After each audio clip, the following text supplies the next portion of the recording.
All right, we are live for another episode of the TFD Performance Podcast, joined by our performance dietitian, Mr. Ryan Hasell. Dojo, thanks for coming on.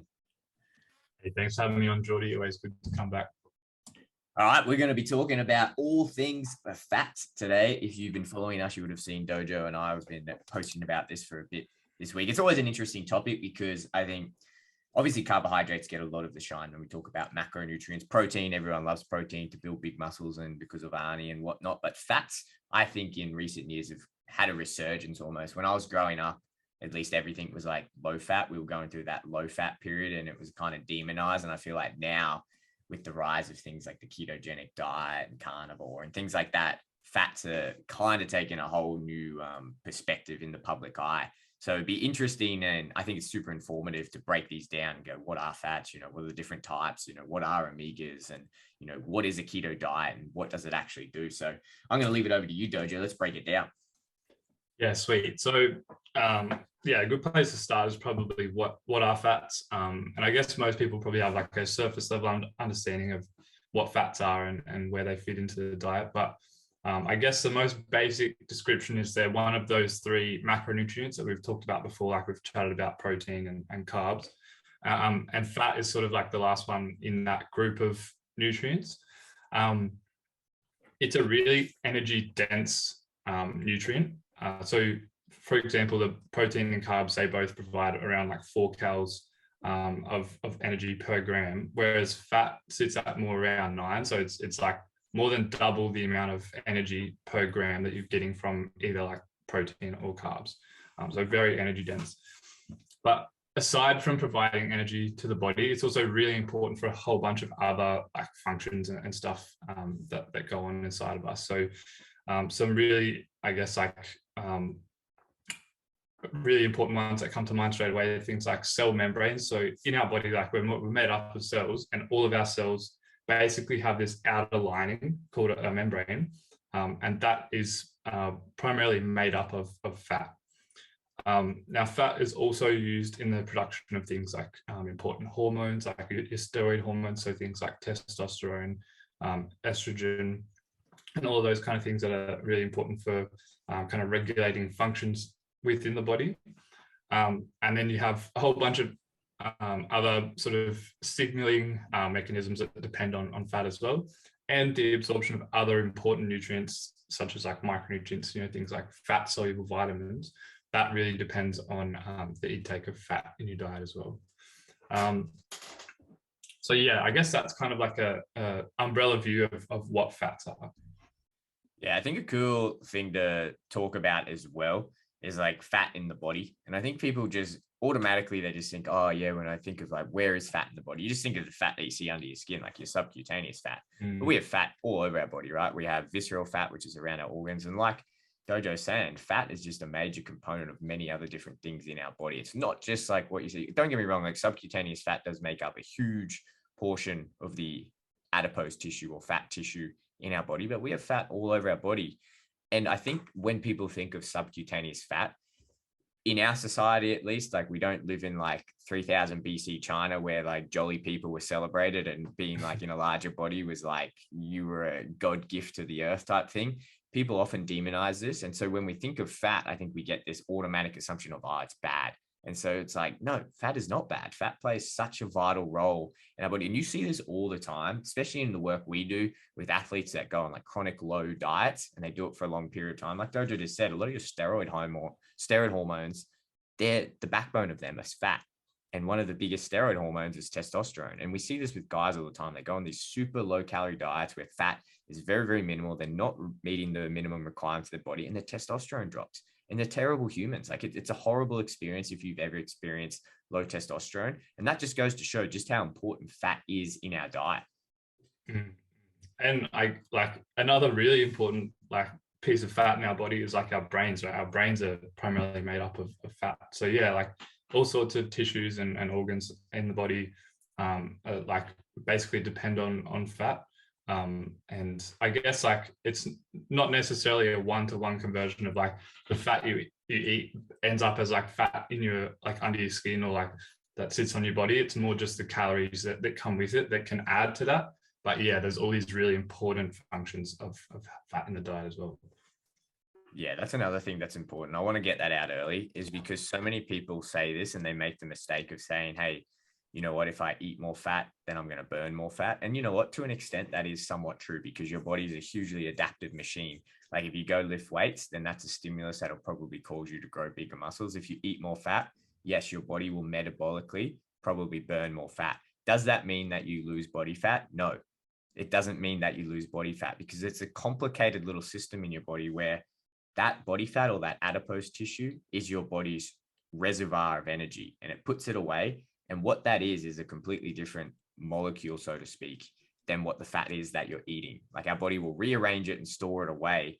And just because you eat more fat in your diet and your body gets good at breaking down that fat doesn't mean that we're going to take more out of storage. The master determinant of whether we decide to take that out of storage or not is how many calories we eat. And I want to get this out early, because so many people make this mistake and they go, oh, I'm going to eat like doesn't even have to be keto, even just like a higher fat diet, whether they want to go do fasted cardio because they believe it burns more fat. And you know what? In the most superficial sense of those words, it does metabolize more fat. It causes your body to metabolize more fat, but it does not necessarily mean that you're going to be mobilizing more fat from those fat stores. The master controller of that is how many calories you have. If you want to get those fats out of those fat stores, you've got to be in a calorie deficit, or more accurately, in a negative energy balance. That's the only way that's going to happen.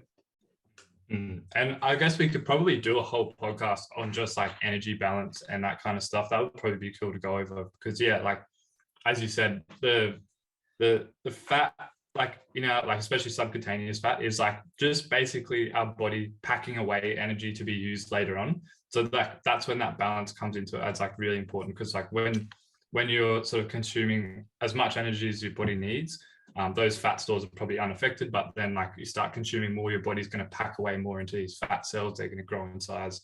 You're storing more fat. And then like as soon as you start, as you said, going into that negative energy balance, that's when we start actually taking that stored energy out to be used.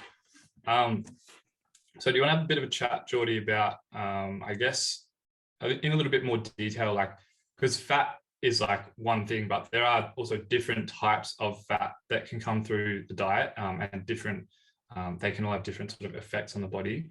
Did you want to kind of like run over that stuff? Yeah, for sure. Because this is a cool combo. I think when we talk about the different types of fats, it's important because people need to understand that structure determines function. This is something you learn very, very early on in like your postgraduate study, or post-tertiary or post-high school study, I should say. When you're at university, structure determines function. And when we talk about fats, there are different types of fats, and the structure of those fats in a nerdy chemical sense does change slightly, but that's important to know about. You don't have to know about all the bonds and all that boring stuff, but it is important to be aware that, you know what, there are saturated fats, there are unsaturated fats, there's trans fats, and each of them structurally are different.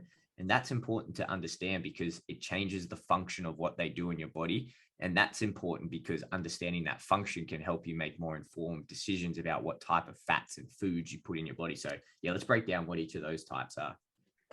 Yeah, sure. So I guess like from like a like an overarching perspective, there's like three main types, and there's some like subcategories and stuff, but we'll kind of focus on the three main types for now. So as you kind of mentioned there, you've got your saturated fats, unsaturated fats, and trans fats.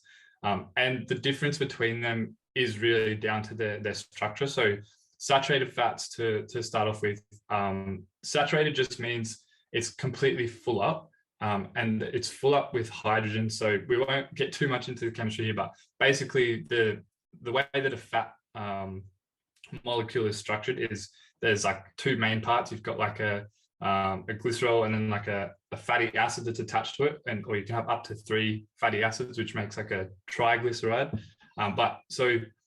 What changes the structure or the function of that fat is that fatty acid chain that like sort of hangs off it, and that's essentially a chain of carbon atoms, and they are usually like surrounded by hydrogen atoms. Now, if the carbon atoms are fully saturated, which means they're all attached to as many hydrogens as they can be, that's what we would call like a saturated fatty acid. And basically the structure of these ones ends up being really straight. So If you look into the chemistry of them, just the way that all the molecules kind of push each other into an arrangement, they end up being like a really straight molecule. Now, this kind of like affects the function of them, like I guess in like when you think of where you would find these fats in food, because the chains are really straight, they can pack together really tightly. So like one on top of the other, which means like they end up being like forming a pretty solid structure. So if you think of any fats that you might find in your diet at room temperature that would still be solid, those are most likely going to have like a high percentage of saturated fats in them. So if you think about things like, you know, on your steak, you have like that sort of rim of fat on there. That is because it's solid. You kind of can tell that that's mostly going to be formed by saturated fats. Now, unsaturated fats, on the other hand, like, so they're not saturated, they have like less hydrogens than they could potentially be bound to. And that's because they have like these double bonds between some of the carbon atoms, which basically just means like one bond that would normally go to an extra hydrogen has just sort of turned back and connected back to the previous carbon atom. What happens here is these double bonds cause that fatty acid chain to kind of bend, and then like those bends in the chain lead to it then not being able to pack together. Like, so if you can kind of think about like the first one, the saturated fatty acids might be like, you know, stacking like a bunch of papers on top of each other that are like completely flat, like you can make a pile pretty easy. But then as soon as you start like crumpling them a bit and you try and stack them all up, all of a sudden that pile is going to get way bigger, and it's not going to like fit together as well. So these fats, because of that, like they're not able to pack together as tight. They're going to end up being a lot more fluid or liquid. So if you think of fats at room temperature, that might be more liquid. So, you know, things like your olive oils, canola, like basically just any like plant oils, right? They're going to be like have a higher percentage of unsaturated fats in them. Now, the last one is your trans fats. And these ones are a bit different. So those first two that we chatted about, like saturated and unsaturated, they occur like pretty commonly in most foods, like or like most like naturally occurring foods. But trans fats, on the other hand, are basically where that fatty acid chain has it's unsaturated, but it's like trans unsaturated, which just means where that double bond is, that would have normally bent the unsaturated fat. The way that it's formed is like, it essentially, like the only way that I can think of to describe this easily is it basically just forms on the wrong side. And then so instead of bending the fat chain ends up being straight, but with a double bond in it. Now, because this isn't like a really natural process, it does happen a little bit in nature, but like very rarely. Our bodies aren't really adapted to be able to kind of break that down efficiently. And so this type of fat, the trans fats, are more associated with some like negative health consequences. And we really only find them in high amounts in foods that are like basically processed. So, you know, like foods that are going to be really fatty, but like things like fried chicken or like burgers, like all that sort of stuff. It's like deep frying in particular is a really common way of producing these trans fats. And that's why, one of the main reasons why a lot of those foods are kind of associated with a bunch of like sort of negative health effects. Does that all kind of make sense? Like the distinguishing between those three main types, Geordie?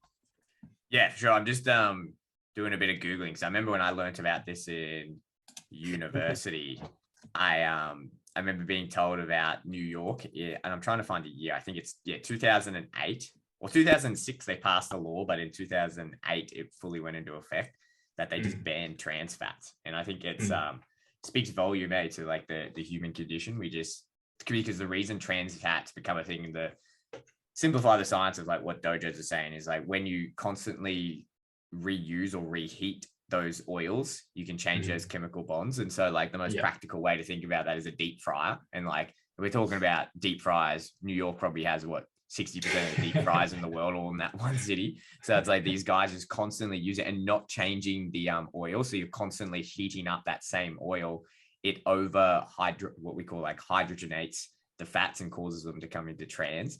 And it's just terrible for your health because your body's, it's essentially like having a gene or a single gene mutation. And like with the human body, that's why it can cause cancers and so many problems. Essentially, trans fats, that's a very loose, not very accurate way to describe it, but it's a good way to think about it, that it's basically like a mutation of this fat. And our body's just like, what the fuck? Like, we don't know what to do with it. And that's why we get so sick. I'm reading now, because obviously this happened after I finished university. 2008, you weren't allowed to have any trans fats in New York. And then it was 2015, all of the states banned artificial trans fats. So artificial trans fats were completely banned because of how unsafe they were found to be in the body. And I think even in Australia and most places in the world kind of follow this now. And you think like that's important to know about, right? Like we often talk about, okay, the health benefits of fat or what can happen when you don't have fats. Like it's a good example. Like if you get too much of this wrong version of fats, and again, you're thinking of like deep fries, and what are you eating in deep fries? Deep fried fries, like burgers, like all the good foods. And like, where do they eat a lot of that stuff? In the US. Like even the US of A, like the most crazy country in the world that does the most crazy things and refuses to change laws, even all got together and said, hey, you know what, these trans fats are so bad, we've got to stop them. Like that's saying something.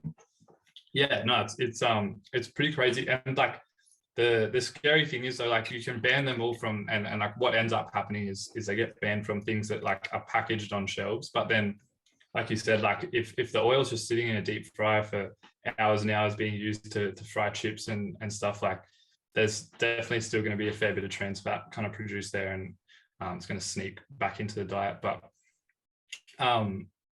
yeah, that's actually a really good analogy, Joy, that like the gene mutation one, because like from my understanding of kind of like how they actually impact your health is like, well, one of the kind of theories is say like, so we talked about the membranes before that's on the cells, and the kind of the structure of the membrane, it's usually a combination of like saturated and unsaturated fats, and that kind of changes how solid or fluid the membranes are, and that's always kind of like changing. The body adapts that to kind of like move things in and out of the cell. It's kind of a fluid process. But what can happen is once we get trans fats in there, they can sort of, because it's not like a normal fat chain structure for our body to use for that sort of application, but like once they start getting in there and changing like the permeability of the cells, or like just how those membranes function, I think that's one of the theories for where these like negative health effects start to come from, because our body just basically doesn't know what to do with them.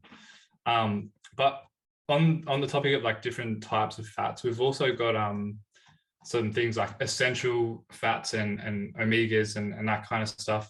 Reckon we should go over that sort of those topics?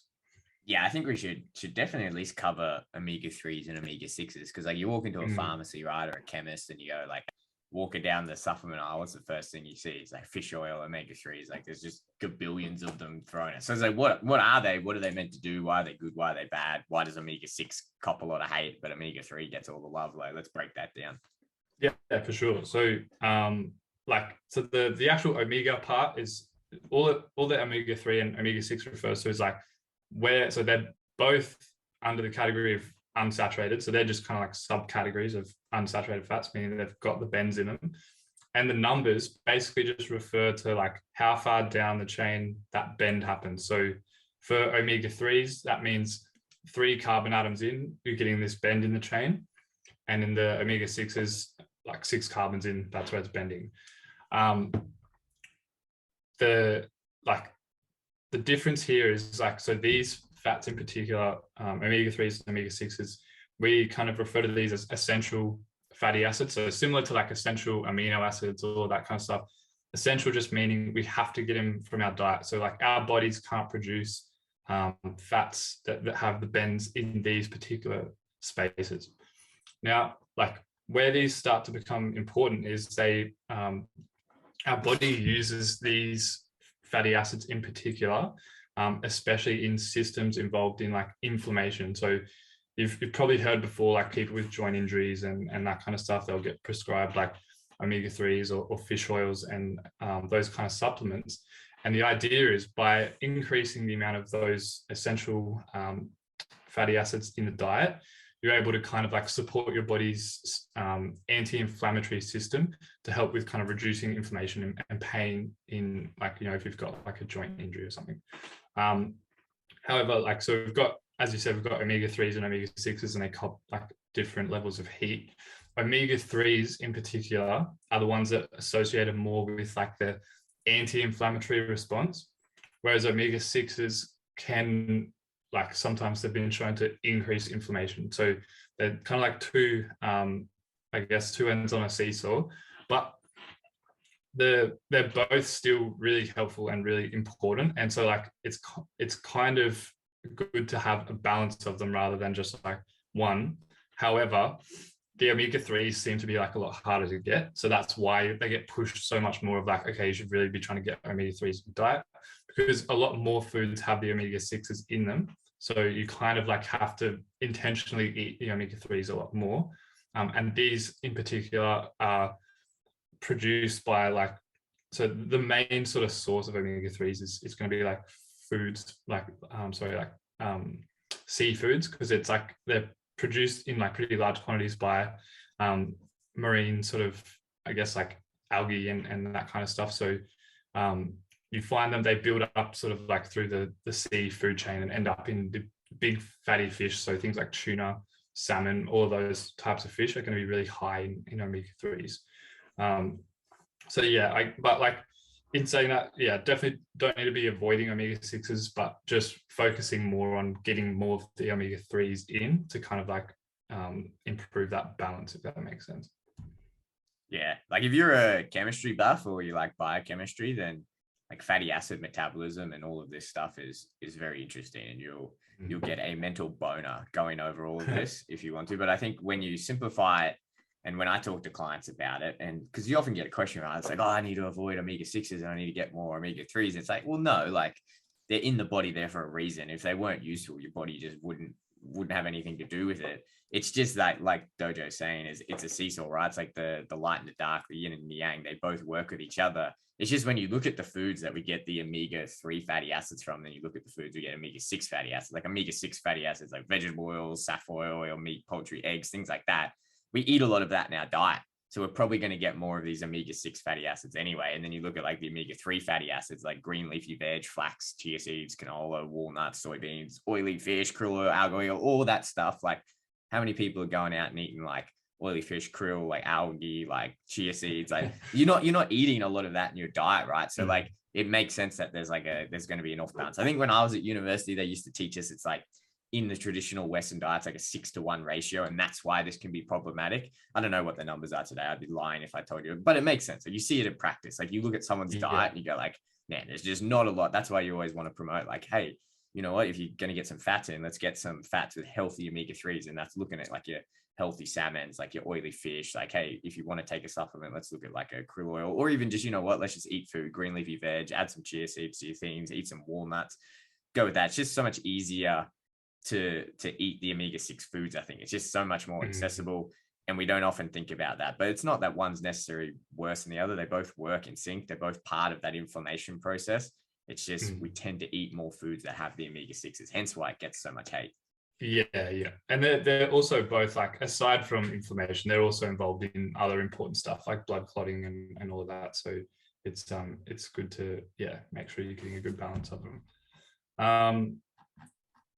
So, I mean, like from a dietary fat perspective, like, I mean, we can always talk about fat metabolism and all of that stuff maybe down the line, but I guess that kind of covers the dietary side of the fats that are found in foods and all of that.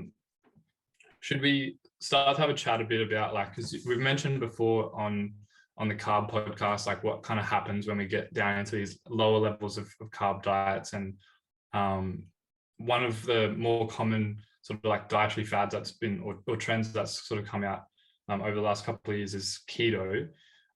Did you want to have a bit of a chat about sort of like where dietary fat fits into keto, like how that kind of works, and where that might be, or like what applications that might have for athletes or people that are looking to or interested in exploring the keto diet? I mean, yeah, let's for sure do it. Like, everyone loves getting hateful messages in the DMs about, you know, strict keto followers. And when you tell them it's not the greatest thing in the world, I think it's interesting. Like once you understand it, like let's break it down, because once you understand it, you can make a lot more sense of it. Like I did my thesis and my master's about what's called a modified Atkins diet, which is a type of ketogenic diet. And there is good uses for it. Like, don't get me wrong, there are good uses for it. I would just never recommend it for athletes. But Dojo, I'll let you tell the people why.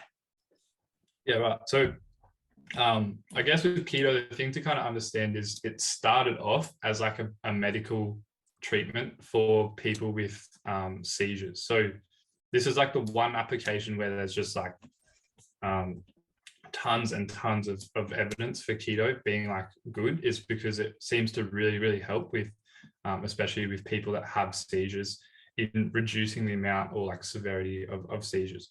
So that's I'll jump in there just quickly, Dojo. Yeah, I'll jump in because it's important for people to understand that. It's like, originally, this was founded by a doctor for treatment of children with epilepsy who would not respond to epileptic medicine. So like they would be getting these seizures. And if you've ever seen a kid get a seizure, it's like horrible, but they just wouldn't respond to the anti-epileptic medicine. But then when they put them on these higher fat diets, all of a sudden these kids weren't having seizures.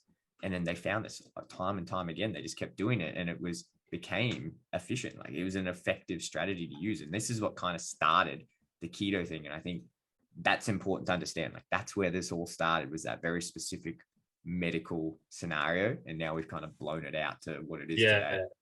Yeah, so I think it's kind of mutated a bit since then, and it got sort of hijacked a little bit as a bit of a weight loss trend, because one of the things that they found was like, okay, we start these people on this keto diet, and all of a sudden they shift weight very quickly as well. So they're like, oh, well, here's another application for it where we could probably, I guess, like some people thought they could make a lot of money out of it, from getting this really fast, pretty sizable weight loss within the first couple of weeks from the keto diet. But so like, I guess to kind of explain what keto is before I jump too much into that, is like keto is a diet where basically you're having extremely low carbohydrate intake and basically only having fats and protein in your diet. So the general kind of guideline for keto is around like 5 to 10% of your body your caloric intake is to come from carbs, and like that's the limit, and the rest is fat and protein. Also focusing mostly on fat because, as you know, Geordie, like protein can then be sort of like broken down and then turned into the carbs in the body. So they really focus on fat intake for this type of diet, especially for, as you said, for those epileptic kids. Now, the shift that sort of happens in the body is like we have this sort of inbuilt survival mechanism, right? Where if our carb intake drops too low, which normally happens as like a result of starvation or something, like you think of some caveman who hasn't been able to eat for a couple of days, and then they start kicking over into using their body's own fat stores a lot more. But the problem then becomes like, once your carb or like blood sugar levels get too low, then you start running out of fuel for like your most important organ, which is your brain, because your brain relies primarily on carbohydrates. So we have this inbuilt mechanism where our body starts to convert these fats that come from like our stores and stuff into what we call ketones. So ketones are like a metabolite of fat, so they can be used for energy in like a similar way to what fat can, except they can actually cross over into our brain and be used as well. So it's sort of like a last resort mechanism in nature. But what happens for, I guess, like once someone starts to go into a keto diet where like they're still eating the same amount of calories and stuff, but they're really just cutting that carb intake right down, the same thing starts to happen. So you start to go into what we call ketosis, where your body starts producing way more of these ketones to be used as energy. Now, a couple of things that come as like a downstream effect of this is like, once we start cutting into those or like a carb availability goes really low, we start also using our body's glycogen stores, which is our carb stores, to burn through those first. And as a result, carbs, as we know, are stored back with water to make glycogen. So as you're losing all of those carb stores, you're also flushing out a lot of water. And in the process, people will lose weight like really, really quickly because they're shifting all that water weight. On the other hand, though, what also happens is like you're shifting all of this fluid out of your body. You're also shifting out a lot of electrolytes, and your body has to kind of like make this uncomfortable shift from, okay, carbs is like the primary fuel source. Now we're using ketones, and like your body doesn't really like that change. So a lot of people go through this thing that they call like the keto flu, which usually happens like a couple of weeks into the keto diet, and they just feel like absolute shit. Like they're almost like bedbound, feel really, really sick, dehydrated, like lightheaded, all the common stuff that would come with just like normal, I guess, like dehydration symptoms, but because their body's having to adjust to this. It does seem to be like a temporary thing. Like most people get through it, come out the other end, and then like the energy levels come up because now their body is like adjusted to that ketone fuel source. But yeah, it's not the most like comfortable process to go through. And once you get through there, this is where most people will actually tend to like stop doing keto, because now their body weight, because they've just like lost, they have like big dip in body weight, but now it starts to go steady because now it's back to what we were talking about before with the energy balance, and it's determined by like, are they having more or less calories than they need? And most people, like when they're doing the initial part, like, oh, keto is awesome, I'm eating like bacon, eggs, avo, cheese, like making pizzas with like cheese bases and everything, like, oh, this is so good, but I'm losing weight. And then they get to like the other end of that, or the glycogen loss, and their body weight either like stabilizes or goes up because now their calorie intake is so high because fat is such like an energy dense molecule. So they're just not sort of, I guess, like keeping track of that energy balance. So a lot of people kind of drop off the diet there if they're doing it for weight loss. And then the ones that kind of stay on, they realize like, okay, I'm losing fat or losing body weight at the same rate as like I would on a normal diet. So those are some like important things to consider. So outside of those two things, though, like the epilepsy and weight loss, there is sort of like a more experimental side of keto that's being used. And you probably would have heard about this one a lot more, Joy, since you've started doing endurance sports. And that's around like doing keto as like a way of trying to upkick your fat metabolism to kind of improve your, I guess, energy availability during endurance exercise. Have you run into that one much, or had much experience with that with your endurance athletes?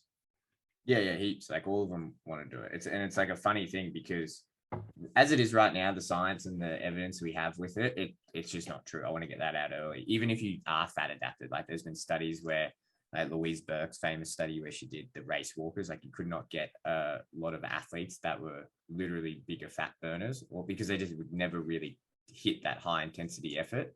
And they did a low carb group, and then they did a high carb group, and the high carb group outperformed, even though that they weren't doing like high intensity efforts.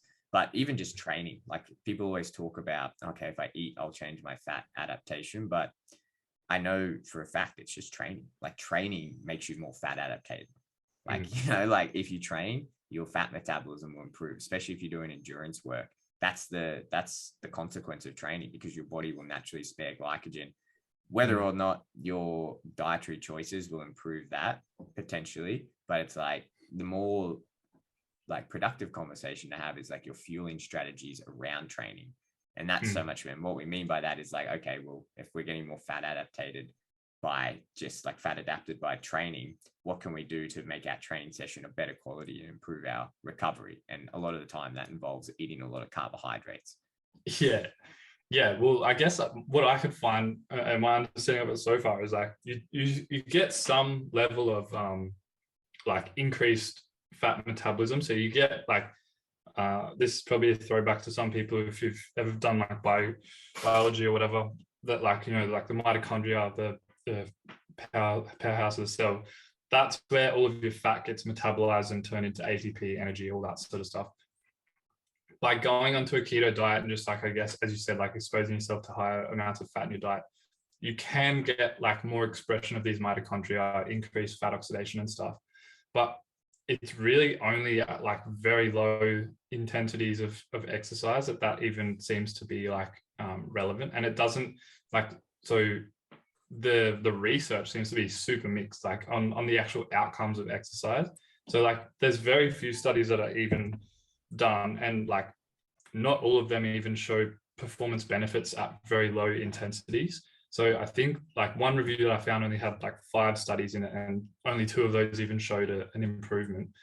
And the comparison also comes like when endurance athletes are competing, like they're still getting up to like moderate intensity levels of like heart rate and stuff. And when you're like super fat adapted, it seems to actually like make your overall energy, I guess like production like less efficient as you start getting to the more moderate levels of exercise. So like even in endurance sports, it seems to have like, I guess from a theory level at least, like it can almost impair your performance. And absolutely at like high intensity or even moderate intensity exercise. So some of the other sports that we're kind of like involved with, like combat sports and that, huge reductions to performance, especially if you're using like anaerobic metabolism. So I think there was one study that showed up to like 15% reduction in performance when compared like a keto group to like a high carb group. Like it seems to be pretty significant for that. And yeah, the evidence around performance improvements, as you said, seems pretty slim to none. Yeah, I think we'll finish this up, but I do want to say this because it's important whenever we talk about this, is you can do all these things and you can get more fat adapted and you can change your diet and you can do all that. But at the end of the day, like the aim of the game is better performance, right? And we just know it's just like, we know that if you want to get the best performance, you've got to eat a certain way. And that certain way is not a high fat keto diet. It seems if you're an athlete and you want to get the best recovery, you want to get the best performance, you need to have a good amount of carbohydrates. And, you know, like the body is extremely adaptive, that you don't even have to have like a crazy high. Like your body can adapt in a lower carb environment. Like combat athletes do that all the time when they're making weight, but they still have carbohydrates on board. Like carbohydrates is still the predominant fuel source and the predominant macronutrient they're getting in their diet, even though they're following like a quote unquote lower carb diet. So it is important to know that. And I think at the end of the day, if you just want to go out there and have fun and just enjoy yourself, and you're not looking to, you know, smash world records or even smash PBs or whatever, and you just go, then by all means, like do it, eat whatever you want. Like don't have to take it too seriously. But if you are a person that's like, you know what, I want to get better every time and I want to smash my own PBs and I want to be competitive in this next race or event or training or whatever you're doing, you've got to eat the way that we know works. And the way that we know works is not a high fat diet. Yeah. All right, Dojo, let's wrap that up here because we have run a bit over time.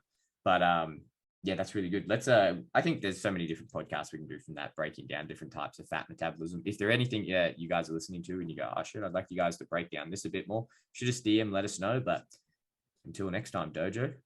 Easy. Thanks, Jordy. Chat soon.